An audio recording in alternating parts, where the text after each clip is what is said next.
The Frozen Trail.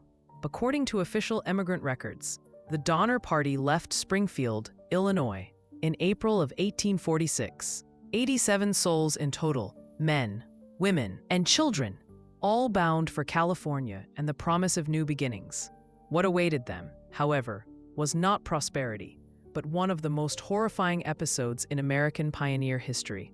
When rescuers finally reached them in February of 1847, they found cabins half buried in snow, bodies scattered in the drifts, and survivors whose gaunt faces told a story the nation would struggle to believe. In the mid-19th century, the westward migration was America's great gamble, a mass movement of settlers across an untamed wilderness toward the Pacific. The Oregon and California trails stretched for more than 2,000 miles through plains, deserts, and mountains. The journey was perilous, but thousands attempted it every year, lured by government land grants and the dream of a new life. For the Donner Party, it began as a well-prepared expedition. George and Jacob Donner, prosperous farmers from Illinois, assembled a company of emigrant families, their wagons loaded with supplies, livestock, and faith. By all accounts, their spirits were high when they joined the main trail at Independence, Missouri. Yet, as contemporary diaries reveal, their downfall began not with nature, but with a man, Lansford Hastings, a promoter of a supposed shortcut to California. Hastings' book, The Emigrant's Guide to Oregon and California, published the year before, promised a faster route across the Great Basin by way of the Wasatch Mountains and the Salt Flats of Utah. He called it the Hastings Cutoff. Few had ever traveled it, and none with heavy wagons. Still, the Donners, eager to save time, decided to follow it. On July 31st, 1846, at Fort Bridger, Wyoming, they turned off the established Oregon Trail and entered the untested path. That decision sealed their fate. According to the diary of James Reed, one of the expedition's leaders, the so-called shortcut was a nightmare from the start. Dense mountain canyons, steep grades, and choking sagebrush slowed their progress to a crawl. In 18 days, they covered what other trains did in 4. Oxen died from exhaustion. Wagons broke on the rocks. Reed wrote, "It seems Mr. Hastings' route is designed for no living creature but Satan himself."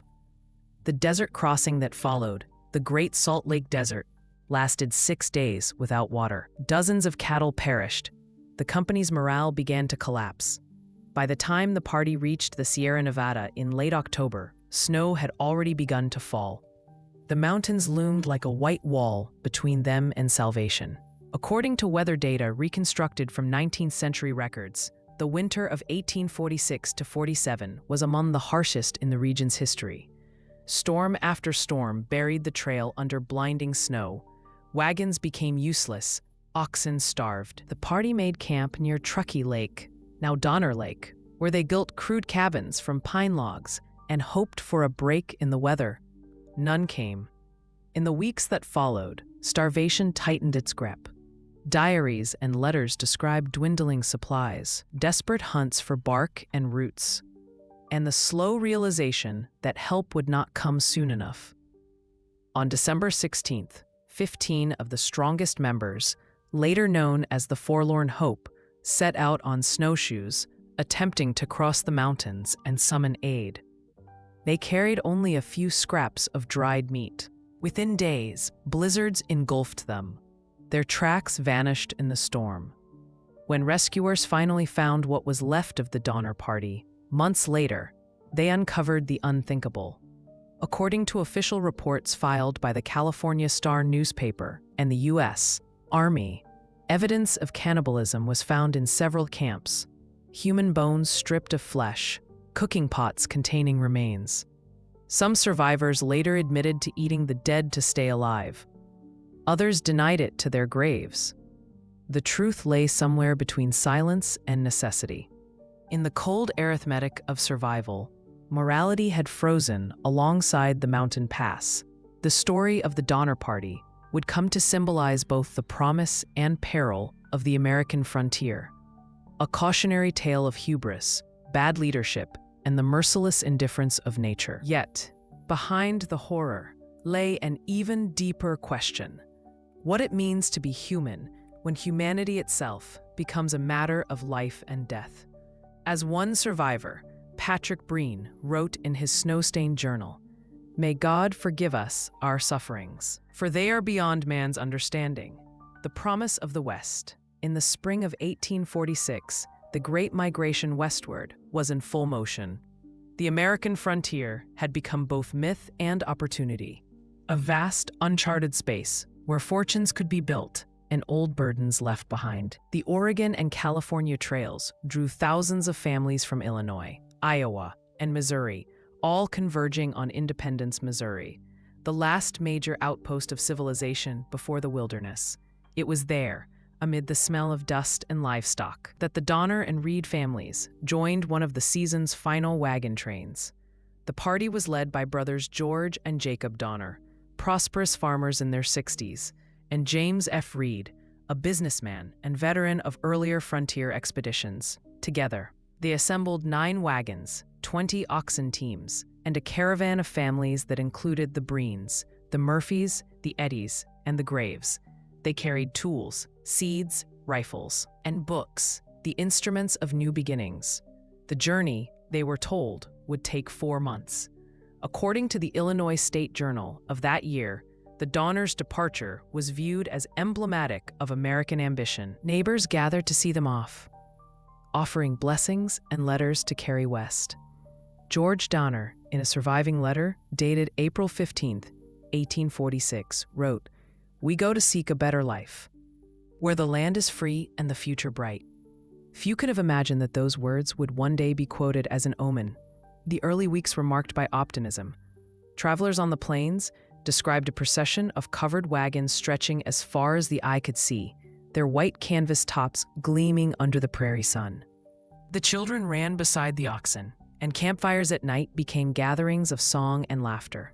The hardships of trail life, the endless dust, the thirst, the monotony, were softened by the belief that California awaited with open arms.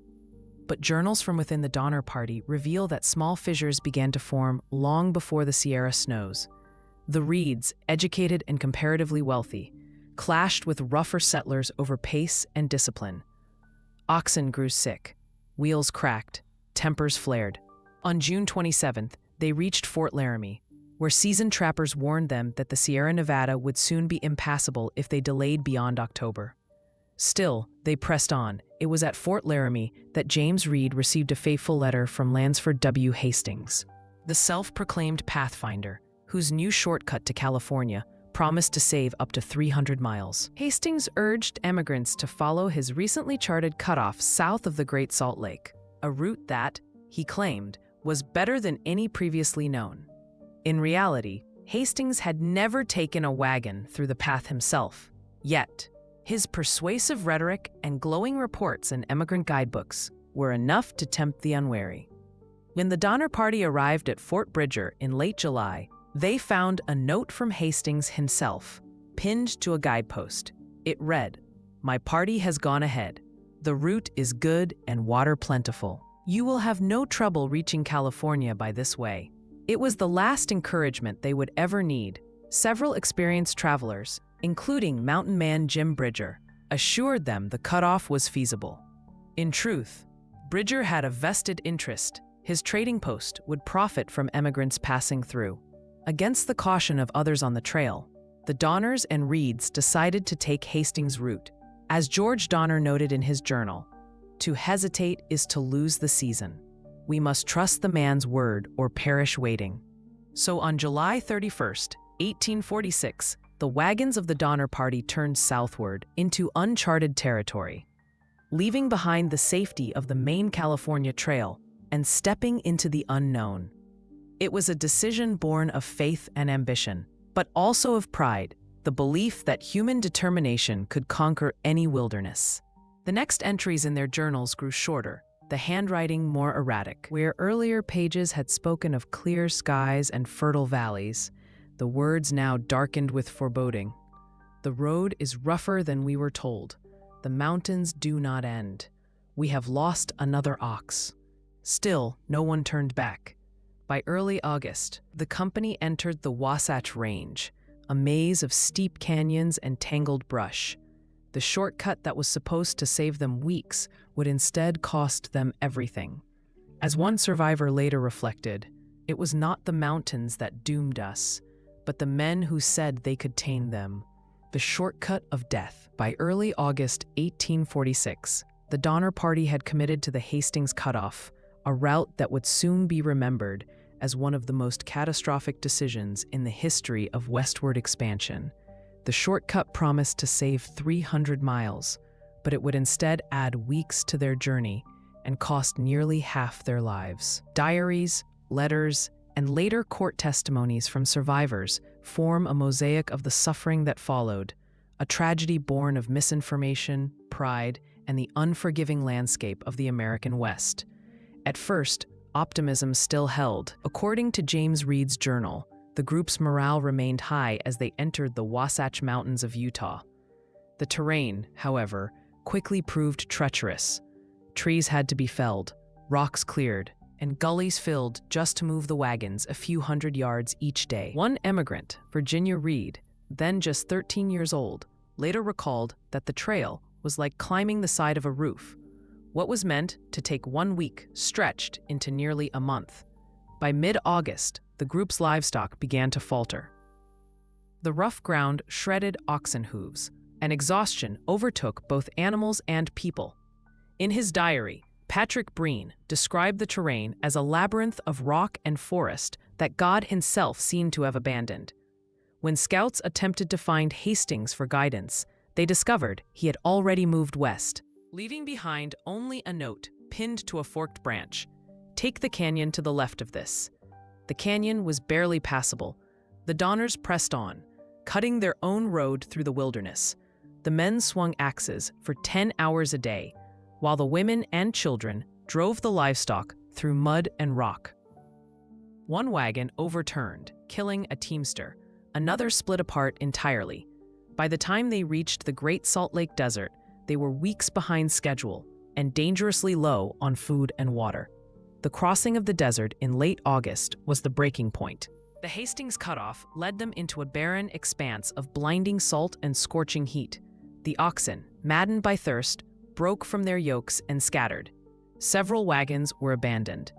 The Reeds and Donners walked beside their teams for miles, their boots disintegrating in the alkaline dust. "Bye? Speak." James Reed later wrote that the ground reflected the sun as if the whole earth were a mirror of fire. After 6 days without adequate water, they reached the far side of the desert, leaving behind dozens of dead animals and several wagons. The losses were devastating. According to surviving inventories, the party's remaining supplies, flour, bacon, coffee, and dried fruit, were now insufficient to sustain them through the mountains. Meanwhile, tensions within the group began to erupt. Reed, accused of arrogance and poor leadership, clashed with other men. On October 5th, during a heated argument over an ox team, he killed a man named John Snyder in self-defense. The incident divided the camp. Some wanted him hanged. Instead, he was banished, forced to continue west on horseback, leaving his family behind. His wife Margaret reportedly followed the wagons in tears, clutching their children, while Reed vanished into the wilderness ahead. By the time the party reached the Humboldt River in Nevada, their optimism had turned to despair. They were more than a month behind schedule, and winter was closing in. A scout traveling with another emigrant train later described it seeing their camp. The men looked hollow-eyed, the women silent, the children sickly. Their wagons were skeletons of wood and iron. Still, they pressed onward, clinging to the hope that they could cross the Sierra Nevada before the first snows. But nature had already made its decision. In early November, as the Donner Party began its final ascent into the Sierra, the first blizzard swept across the mountains. The snow came early that year, heavy, wet, relentless. It buried the trail within hours, blocking the pass entirely. With their animals dying and their supplies nearly gone, the Donners were trapped. And there, in the frozen wilderness of Truckee Lake, began the long winter of starvation, desperation, and survival that would turn their names into legend. Trapped in the Sierra Nevada. According to both survivor testimonies and later forensic surveys, the Donner Party reached the eastern foot of the Sierra Nevada in late October 1846, too late to cross. The first snowstorm struck on October 28th. Dumping several feet of snow on the mountain passes, the emigrants, exhausted and starving, found themselves imprisoned by nature itself. The trail over the summit, only a few miles away, was buried under drifts 10 to 20 feet deep. Attempts to climb it failed again and again. They established two primary camps, one near Truckee Lake, now Donner Lake, and another 6 miles farther back along Alder Creek, where the Donner families had fallen behind due to broken wagons. Makeshift shelters were built from pine logs, oxhide, and canvas. The snow never stopped. By early November, the temperature at night dropped below zero. Their cattle and oxen, trapped outside, froze or starved. The survivors butchered what they could and stored the meat beneath the snow, their only sustenance. The journals of Patrick Breen, one of the few literate survivors, record the descent into starvation with chilling precision. His entries, written on scraps of paper, survive in the archives of the California State Library. On December 1st, he wrote, "Still snowing, very cold, killed my last ox today. God help us. A week later, we have eaten almost everything. The children cry for food. I hear the wind through the trees like spirits." At Alder Creek, conditions were even worse. George and Jacob Donner were both injured, one with an infected hand, the other crippled from frostbite. Their families dug shallow pits beneath fallen trees and covered them with branches. Accounts from rescuers who later reached the site describe it as a landscape of horror, cabins half buried, the smell of decay, and silence thicker than snow. By mid-December, starvation began to claim the weakest. Small game had vanished. Attempts to fish through the frozen lake failed. The group boiled oxhide to make a kind of glue soup, chewing the leather until their teeth loosened. Some began to eat bark and pine needles. The children grew too weak to stand.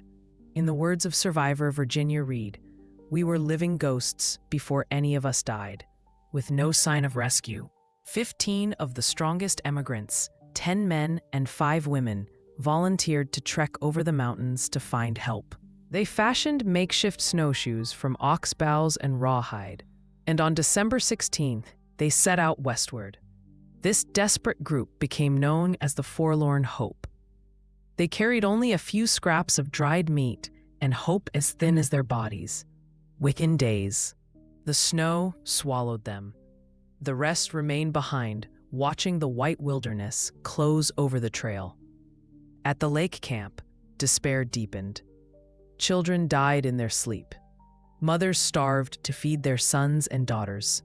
The Reeds, separated from James Reed since his banishment months earlier, prayed nightly for his return.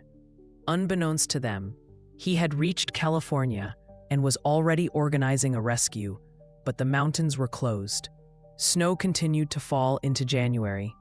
Some survivors later spoke of hearing phantom sounds, voices calling their names, music in the wind. Others described hallucinations from hunger. The line between life and death blurred in the cold. No one recorded the exact day when the first human body was eaten, but later testimony confirmed what hunger had forced upon them. A note found by rescuers in February, scrawled on a torn scrap of paper, carried 4 words that became synonymous with the Donner tragedy: no food, much snow, dead. What began as a dream of freedom had become a graveyard beneath the mountains. For months, the snow sealed their fate, turning the Sierra Nevada into both tomb and prison. And yet, within that frozen hell, a few clung to life, waiting for the thaw and for salvation that might still come too late. The Forlorn Hope. Historical records and survivor testimonies identify the group of 15 emigrants who left Truckee Lake on December 16th, 1846, as the Forlorn Hope. They were the desperate few who chose to gamble their remaining strength against the mountains, believing that if they could reach the settlements in California, they might bring back help. What awaited them on that frozen march would push the human spirit past every conceivable limit. Among them were William Eddy and his wife Eleanor, Mary Graves, Sarah Foster, and several men from the Breen and Murphy families. They carried makeshift snowshoes, rifles with little powder, and a few strips of dried oxhide. According to later testimony, the snow was so deep that each step sank to the thigh, forcing them to crawl at times just to move forward. The wind burned their faces raw, and the cold gnawed through every layer of clothing. By the third day, their provisions were gone. They began to chew on leather and bark. On the fourth day, they found a dead deer frozen beneath the snow, a miracle that briefly saved them. But soon, exhaustion claimed the weakest. On December 21st, a blizzard descended, blinding them for days. The group huddled beneath pine branches, burying themselves in snow to stay warm. 2 men, Franklin Graves and Antonio, died during the storm. As hunger deepened, an unthinkable decision emerged. According to survivor Mary Graves's later statement, they drew lots to determine who would die so the others might live. No one could bring themselves to strike the first blow. Nature decided instead, one by one. People began to collapse in the snow. The survivors hesitated at first, praying over the bodies. Then, necessity overtook faith. They cut the flesh from the dead and dried it over small fires, consuming it in silence. "We wept as we ate," Mary later confessed. "But we wanted to live." They continued west, staggering through snowdrifts and cold that reached 20 degrees below zero. The dead were left behind, marked only by broken branches. When they reached the summit, the world opened before them in a vast, white expanse, a land as empty as the sky. Several collapsed and never rose again. One woman went mad, wandering off into the storm. At last, after more than 30 days in the wilderness, 7 survivors stumbled into a Miwok village near Johnson's Ranch, California. The local tribespeople, horrified by their condition, fed them acorn soup and guided them to the nearby settlement of Sutter's Fort. There, they told their story of starvation, snow, and the unspeakable act of survival that had kept them alive. When word of the Donner Party reached Sacramento, it sparked both horror and urgency. James Reed, who had made it to California months earlier, immediately began organizing a rescue, but the mountain passes were still buried under heavy snow. "If they are alive," Reed said, "we must reach them before the thaw reveals what winter has hidden." Meanwhile, back at Truckee Lake and Alder Creek, the survivors still trapped in their cabins waited, counting the days, the dead, and the silence between storms. The first rescue. By February 1847, nearly 4 months after the Donner Party had been trapped by snow, the first rescue party, known as the First Relief, finally reached Truckee Lake. It was led by a man named Daniel Rhodes, along with James F. Reed, who had been banished months earlier but had never stopped trying to save his family. The rescuers carried blankets, dried beef, and meager supplies. What they found defied belief. According to the diary of rescuer John Stark, the approach to the camp was eerily silent. The snow lay 12 feet deep, and the cabins appeared half-buried, their chimneys barely visible above the drifts. No sound came from within, Stark wrote, save the wind groaning through the pines. When they entered the first cabin, they found emaciated figures sitting by a blackened fire, their faces hollow and gray. The air was thick with the smell of decay. At the Murphy cabin, Patrick Breen and his family still kept a journal. His entry from February 19th reads, "The children are starving. Mrs. Murphy said yesterday that she thought she would commence on Milton and eat him." Speak prosody rate, not as men but as salvation itself. The rescuers divided the food among the survivors. Some wept, others could not eat without vomiting. They selected 21 of the strongest, mostly women and children, and began the arduous trek back through the snow. Those left behind watched in silence as the rescue party disappeared into the white wilderness. Along the way, Several of the rescued died from exhaustion and frostbite. Those who survived were carried the final miles on the rescuers' backs. When they reached safety, word spread rapidly through California's settlements. Volunteers began organizing additional relief parties, the second and third reliefs, to return for those still trapped. The accounts from these later expeditions grew darker with each journey. At Alder Creek, 220, where the Donner families had camped, rescuers found scenes of unspeakable horror.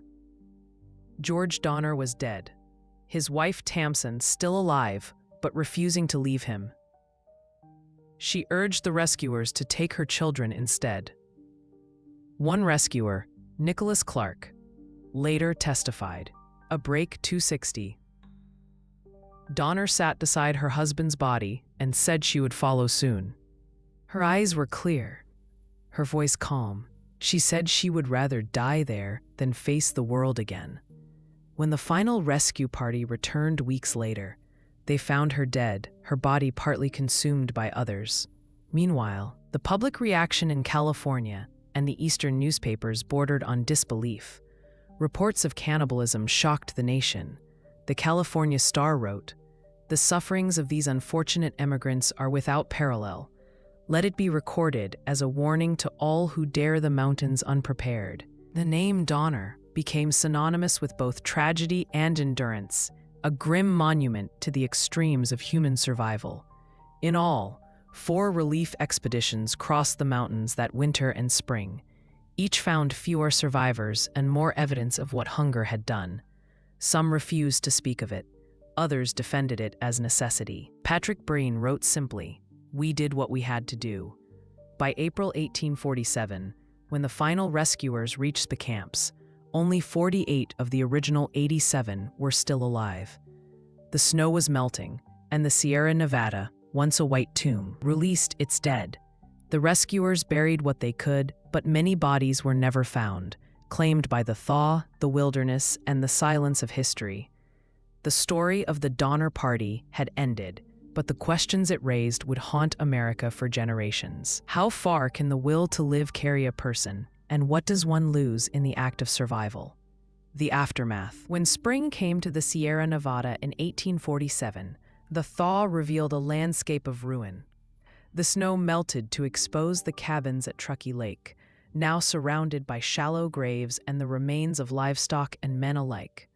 Rescuers from the 4th Relief Party, led by Captain William Fallon, recorded in grim detail what they found: dismembered corpses, gnawed bones, and fragments of human remains scattered beside the hearths. Fallon's official report to the California authorities described it plainly. The flesh had been cut from the bodies of the dead. The cabins were scenes of horror beyond human expression. Of the 87 emigrants who had set out from Illinois, 48 survived. The rest were buried, eaten, or lost to the wilderness. The survivors emerged from the mountains as living ghosts, gaunt, hollow-eyed, and marked forever by what they had endured. Most refused to speak of the worst moments. When questioned later, Mary Murphy simply said, "We were starving, and the dead were dead." The first to return to civilization were met not with celebration, but with suspicion. Rumors spread across California that some had killed to eat. Newspapers printed lurid accounts of frontier cannibalism. Reporters sought out the youngest survivors for sensational stories. Virginia Reed, then 13, became an unwilling witness to a national scandal. In a letter to a cousin back east, she wrote, "Never take no cutoffs and hurry along as fast as you can." Her words became one of the most famous warnings in American pioneer history. James Reed, the man once banished from the wagon train, was reunited with his wife and children after nearly a year apart. His leadership during the rescues earned him praise, but he carried guilt for the rest of his life. He rarely spoke of the events. When asked years later about the Donner Party, he replied only, "There are things that hunger taught us, which I pray no man will ever learn again." In Illinois, news of the disaster arrived months after the fact. Families waited in anguish for word that never came. The Reeds and Donners were well known in Springfield, and their story spread quickly through the Midwest. Church sermons described the ordeal as divine punishment for pride. Others called it proof of America's reckless obsession with expansion. The image of the covered wagon, once a symbol of hope, now carried an echo of death. The site of Truckee Lake was later visited by settlers heading west. Some camped deliberately at the old cabins, leaving offerings of food and prayer. Others avoided it altogether, calling it cursed ground. Native Washoe tribes, whose hunting lands surrounded the lake, spoke of voices at night, cries carried by the wind that sounded like children calling for help. To them, it was a place haunted by those who had challenged the mountains and lost. Despite the stigma, a few survivors managed to rebuild their lives. William Eddy became a hunter and guide. The Breen family prospered in San Juan Bautista. The Graves children were taken in by relatives, but the Donners, once among the wealthiest of the group, were extinguished entirely. Only a handful of their children survived, most orphaned and scattered across California. In the years that followed, official inquiries were conducted by both California authorities and later by historians. Testimonies confirmed that at least 21 of the dead had been eaten. No charges were filed. The conclusion of the investigation read, "In this tragedy, no law could hold dominion over hunger." Yet the Donner Party remained fixed in the American imagination, not merely as a story of cannibalism, but as a reflection of the frontier itself. It revealed the brutal cost of expansion, the thin line between civilization and savagery, and the endurance of those who refused to surrender. It was, as one journalist wrote in 1870, a monument carved not in stone, but in snow, where the limits of man were tested and found wanting. By the time the Transcontinental Railroad was completed in 1869, the Donner Pass had become a route for progress. Trains thundered across the same mountains that had once entombed the emigrants. But to those who knew the story, every whistle that echoed through the Sierra sounded like a requiem for the lost. Legacy of the Donner Party. In the decades following the tragedy, the Donner Party's story evolved from horror into history, a cautionary tale of ambition, hubris, and endurance that would shape America's collective memory of the frontier. What began as a simple migration westward became a mirror held up to the nation's soul, a reflection of how far people would go to chase a dream and what they might become when that dream turned to nightmare. The first published account appeared in 1847 in the California Star, edited by Edwin Bryant, who had himself crossed the plains that same year. His serialized report shocked readers in the eastern states, describing the survivors' ordeal in stark detail. The story spread quickly through newspapers and sermons. For a nation that prided itself on manifest destiny, the belief that expansion was a divine right, the Donner Party represented the dark price of that belief. In the years that followed, writers and historians sought to understand what truly happened in the mountains. The surviving journals, including those of Patrick Breen and Virginia Reed, became central sources for scholars. The Reed and Breen diaries, preserved today in the California State Library, are among the most haunting documents of the westward migration. Each line traces the descent from optimism to desperation. Breen's final entry reads, "Cleared up this morning, warm and pleasant. May God bless us." It was written just days before rescuers arrived. Throughout the late 19th century, the Donner Pass became both a geographic landmark and a moral one. Emigrant trains that followed later left small memorials, wooden crosses, and stones marked with initials.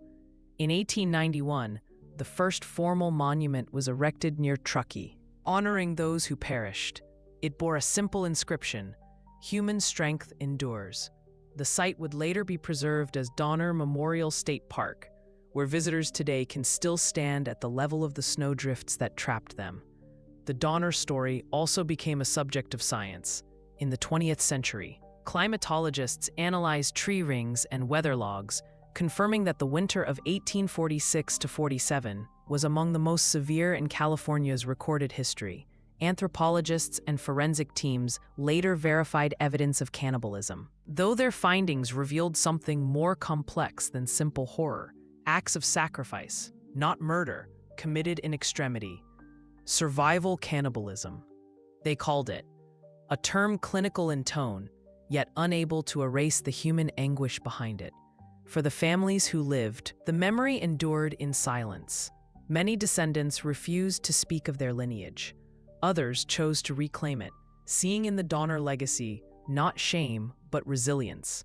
One descendant of the Breens told a journalist in 1929, "They did what they had to do. The mountains took them, but they didn't break them." Today, the Donner Party stands as a tragic symbol of the American experiment, of courage meeting arrogance, of faith crushed beneath the weight of nature.